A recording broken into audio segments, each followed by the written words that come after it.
దేవుని బిడ్డలారా, ఈ దినమున మనలో పట్టు లేకపోతే ఆశీర్వాదం అనేది మనం పొందుకోలేము, మన జీవితంలో మార్పు అనేది పొందుకోలేము. యబ్బోకు రేవు దగ్గర యాకోబే ఒక రాత్రంతా పెనుగులాడుతున్నాడంట. ఎవరితో? దేవునితో. నేనంటాను, పెనుగులాడి వదిలేసి వచ్చేసాడా? ఏమని పెనుగులాడుతున్నాడు. ఇప్పుడు నీ దాసుని దాటిపోవద్దని పట్టుకుంటున్నాడు.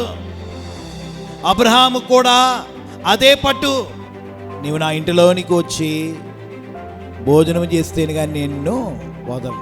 గనుక యాకోబే పోరాడుతుంటే తొడగూడి మీద కొట్టి ఉన్నాడు దేవుడు. తొడగూడు వసిలిపోయింది, అయినా సరే వదలట్లేదంట.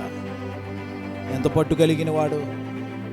గనుక మనం దేవుని సన్నిధిలోనికి వచ్చి చిన్న ప్రార్థన చేసుకుని వెంటనే నెరవేరిపోవాలని వెళ్ళిపోతే ఎక్కడ నెరవేరుద్ది?